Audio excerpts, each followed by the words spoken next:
सावन की पौराणिक कथा जिसमें छुपा है सावन क्यों मनाए जाते हैं उसका रहस्य। तो आइए जानते हैं क्यों मनाया जाता है सावन और क्यों हम महादेव की शिवलिंग पर जलाभिषेक करते हैं इस महीने में। इस पावन महीने की शुरुआत होती है समुद्र मंथन के दौरान। जी हाँ, जब समुद्र मंथन हुआ उसमें से 14 रत्न निकले और उसमें से एक कलश निकला जिसके अंदर भरा हुआ था हलाहल। हलाहल जब निकला ना तो देवताओं और असुरों में से किसी ने भी उसको ग्रहण करने से मना कर दिया, क्योंकि हलाहल की एक बूंद भी इतनी विषैली थी कि वो पूरे शरीर को राख करने में समर्पित थी। अगर आप भी ये कथा जानते हैं तो हर हर महादेव कमेंट में जरूर लिख दें।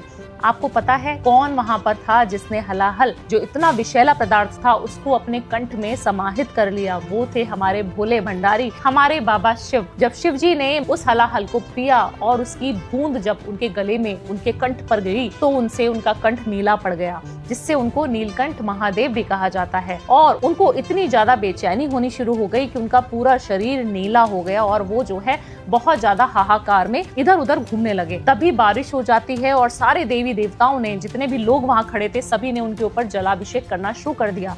जब शीतल जल की वर्षा उनके ऊपर होने शुरू हो गई तो उनको थोड़ी राहत मिली और महादेव का कंठ जो नीला हो गया था वो थोड़ा उनको शीतलता प्रदान करने लगा। वो जल जब उन्होंने ग्रहण किया, जब शिवलिंग पे जल चढ़ाया जाता है तब भी कहा जाता है कि महादेव को थोड़ी शांति मिलती है और कहा जाता है कि आज भी महादेव को वो तपिश, वो जो उसका हलाहल का जो विष का जो जहर था वो आज भी महसूस होता है। तो तभी हम शिवलिंग पे जल चढ़ाते हैं ताकि उनको शीतलता प्रदान हो और वो शीतल होकर आपको आपकी मनचाहा वरदान दे दें। क्योंकि जब किसी को चोट लग जाती है और आप उस पर मलहम लगाते हैं, आप उस चोट के दर्द को थोड़ा सा कम करने की कोशिश करते हैं, तो आपसे वो इंसान भी प्रसन्न हो जाता है। और वो तो साक्षात महादेव थे, जो कोई ग्रहण नहीं करता वो सिर्फ और सिर्फ महादेव ग्रहण करते हैं।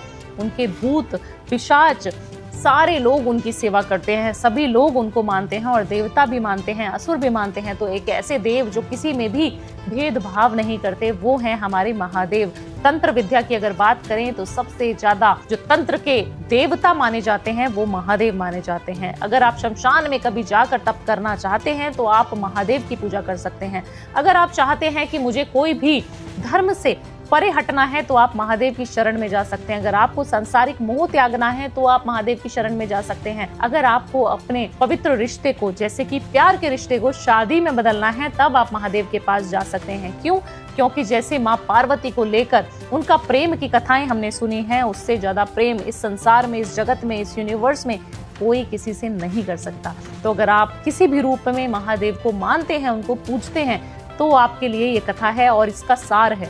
आपने करना क्या है इस सावन? आपने सावन के सोमवार में फास्टिंग जरूर करनी है। जब आप सावन को फास्टिंग करते हैं, काफी सारे लोग हैं जो पूरे सावन फास्ट करते हैं। अगर आप नहीं कर सकते तो आप सिर्फ सावन के सोमवार में व्रत जरूर करें। व्रत में नियम क्या रहेगा? आपको महादेव को जल जरूर चढ़ाना है, बट रात्रि के समय चढ़ाना है। लोग गलती क्या करते हैं, सुबह सुबह एक जल का लोटा लिया और चले महादेव के टेम्पल। ऐसा आपको बिल्कुल नहीं करना है। आपको शाम के समय अंधेरा होने के बाद आप महादेव को जल चढ़ाइए। आप देखिए आपकी मनोकामना विदिन 1 मंथ आपकी जो इच्छा है ना वो पूरी होकर ही रहेगी, ये गारंटी मैं आपको देती हूँ।